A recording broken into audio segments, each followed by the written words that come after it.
This is our second service in this place. Say to your neighbor, you are the church. This building is not a church. So ask your neighbor, how was your church throughout the lockdown? Was your church closed? Or is your church experienced lockdown as well? Hallelujah. What the government lockdown was the building, not the church. Because you are the church. Hallelujah. Many of the churches has experienced dryness. Hallelujah. Many of the churches weed has started growing. Hallelujah. Because they forgot that they are the church of God. Hallelujah. I want us to open our Bible to the book of Psalm 13. I said a little bit of this message early in the morning today. Christian has begun to experience dryness. A spiritual dryness is what the corona is aiming at. Are you there? In the book of Psalm 1:3. Are we all there? Many have experienced dryness. Spiritual dryness. David was asking, he said, how long, Lord, will you forget me? Hallelujah. How long will you forget me? How long will you hide your face from me? How long will you hide your face from me? How long must I wrestle with my thoughts? And day after day, have sorrow in my heart. It's a question mark as well. How long will my enemy triumph over me? Hallelujah. This is lamenting. We can call it lamentation. It's crying out loud. Because you could see that it's departed from God. It's as if God couldn't hear him anymore. At this moment, he's experiencing dryness. And I'm saying to us, how many times do you experience dryness? And what is dryness? When it's as if God is no more speaking to you. When it's as if you are not hearing from God. When you pray, it's as if the heaven has not heard your prayer. Hallelujah. You worship God, it's as if nobody is hearing you. When you are weak, when you are losing your trust, we experience spiritual dryness, which is not supposed to be. Hallelujah. The moment we experience spiritual dryness, we give in to thought of negative. And that is what I want us to block out today. Whether there is the church building or no church building, you must be filled spiritually. Hallelujah. Every genuine Christian must be filled what? Spiritually. To be filled with spiritually is to trust the one you are calling onto. The God we are calling, the one we pray to. We must have confidence in our relationship with him. Not because of the result of the prayer that enhances our relationship with him, but because God is genuine. Hallelujah. How well do you know God? What are the challenges you face during the lockdown? What is it that God has done? And what is it that he has not done? Do you see him as a different God when there is lockdown and as a different God when there is no lockdown? When the congregation were able to congregate together? Do you find it easy to relate with God when we are having church services?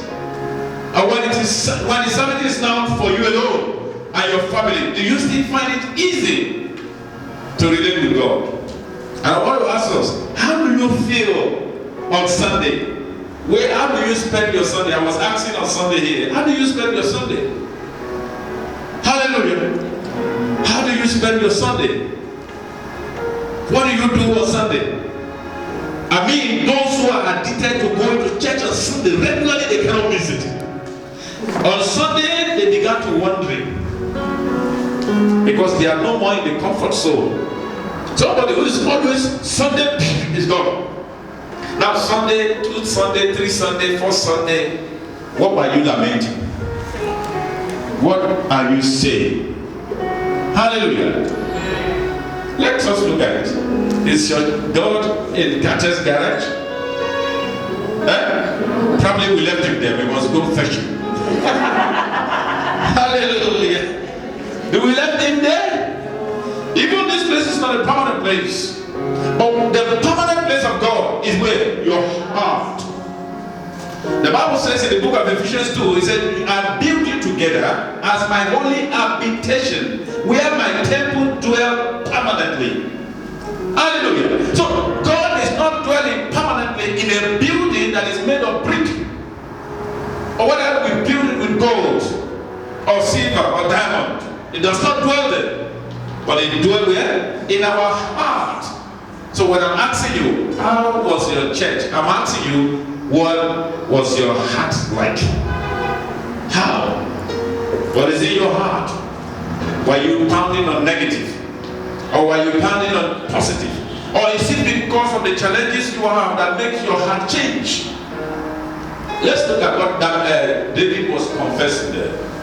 Hallelujah. Can somebody read where we stop? We stop at verse 2. Verse 2 of that chapter 13. The verse 2 said, he wrestled. Who can read from verse 3? Consider and hear me, O Lord my God. Lighten mine eyes, lest I sleep the sleep of death. Continue, sir. Lest mine enemies say, I have prevailed against thee. And those that travel they rejoice when I am moved. When I'm moved, yes. But I have trusted in thy mercy. My heart shall rejoice in thy salvation. Hallelujah. I will sing unto the Lord, because he has dealt bountifully.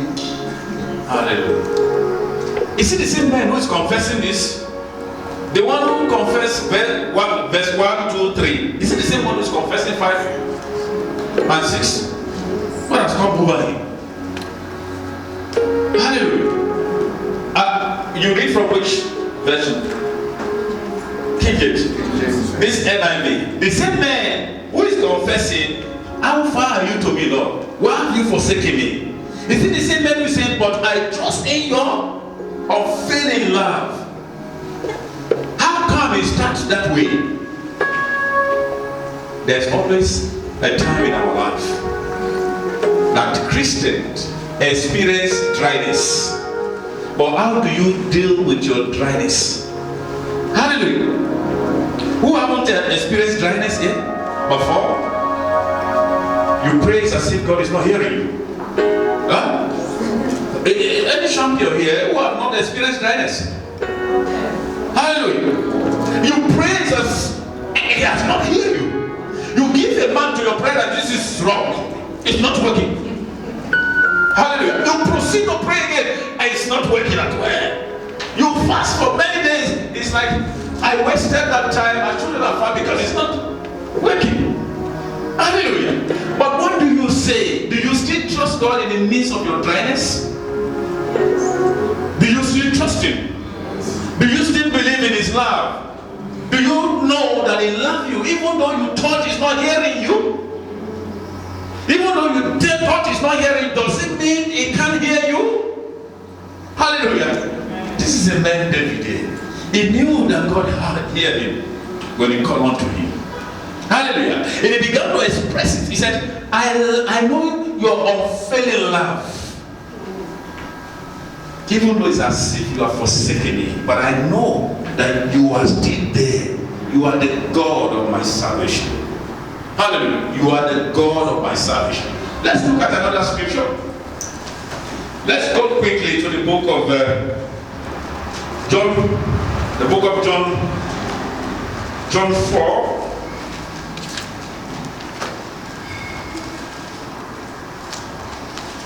The book of John 4. We're talking about spiritual dryness.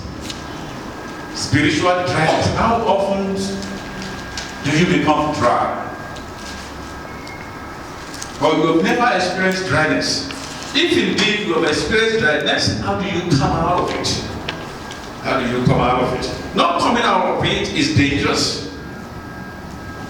Hallelujah. Now, John. Let's look at the book of John 14.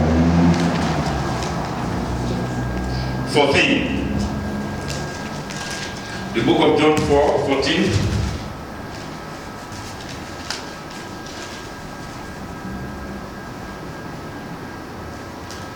Read from verse 13. Hallelujah. Jesus answered, everyone who drinks this water will be thirsty again. But whoever drink the water I gave them will never what? Will never thirst. Hallelujah. There is a natural water and there is a spiritual water. Hallelujah. There is a natural water, there is a spiritual water. The water that makes us not to dry is a spiritual one. And that water is no other thing but the word of God. Hallelujah. The best way that you can overcome dryness is to soak yourself in meditation. Hallelujah. That's the best way. Hallelujah. Most of the time when we pray, we oftentimes pray our needs and we thought we are praying. Most of our prayer are led by our need and our present circumstances. And when we pray that way, we are complaining, not praying prayer. Because you will hear God. You will only focus on your prayer, on your need. How do you pray during the lockdown? Hallelujah. When the children are eating 7 times a day, you cannot. Is anyone who knows too much the word of God here? We can never be content spiritually. But they don't want us to be content materially. Hallelujah. If you are not content materially, it will affect your spiritual life. Because inability to be able to meditate well is because you are not content with material things. Hallelujah. Show me the one who is content with material things. I will show you the one who is content, who is having spiritual endowment. Who is more spiritual? The more you are content with material things, the more spiritual you are. I'm talking about Christians, the children of God. Hallelujah. Look at that scripture. It said, drink. Can you read it for us? 14. John 14. John 4, from 13 to 14. In another translation. But whoever drinks the water that I give him will never be thirsty again.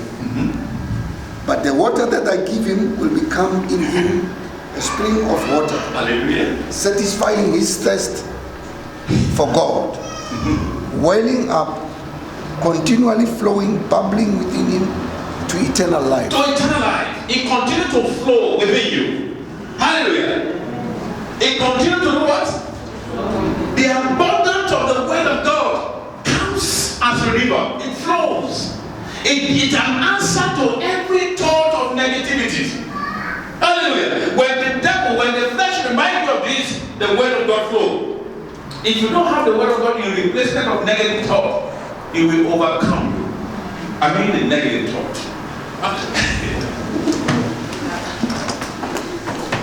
The Bible says the kingdom of God suffer what? Violence.